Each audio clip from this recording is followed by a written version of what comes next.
Bareskrim Polri mengungkapkan bahwa Benny Ramadhani, Kepala BP2MI, menarik pernyataan soal sosok T. Hal ini disampaikan Direktur Tindak Pidana Umum Bareskrim Polri Brigjen Juhandani Rahardjopuro. Juhandani mengatakan Benny sudah 2 kali diinterogasi penyidik. Pada pemeriksaan pertama, tanggal 29 Juli 2024, Benny diberi 23 pertanyaan, namun ia belum mengungkapkan sosok T. Ia hanya mengaku mendapat informasi soal sosok T dari korban pekerja migran di Kamboja. Ketika ditanya lebih lanjut mengenai sosok T, Benny tidak bisa menjawab. Ia hanya berharap agar sosok T bisa diungkap oleh Polri. Namun pada pemeriksaan kedua tanggal 5 Agustus 2024, Benny mengaku mendapat informasi tersebut dari Kepala UPT BP2MI Serang Jokowi Purwoto yang kini sudah meninggal.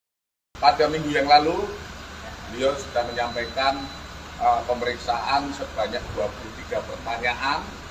23 pertanyaan tersebut sudah dijawab namun tidak menyebutkan inisial T.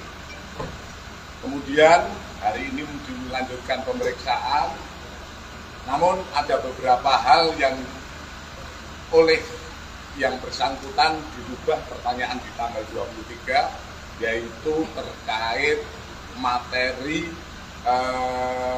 yang pertama menyampaikan.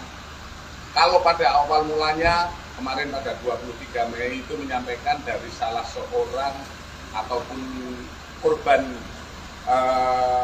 pekerja migran yang dari Kamboja. Sekarang dilalah bahwa info itu didapat dari saudara Joko Purwanto yang kebetulan yang bersangkutan adalah Ketua BP2MI dari Serang dan saat ini sudah meninggal. Kemudian kami pertanyakan terkait inisial T. Yang bersangkutan tidak bisa menjawab siapa itu Mr. T. Kemudian yang bersangkutan hanya menyampaikan informasi. Semoga itu bisa diungkap oleh Polri siapa inisial T. Itu saja. Download Tribun X sekarang. Menghadirkan lokal menjadi Indonesia.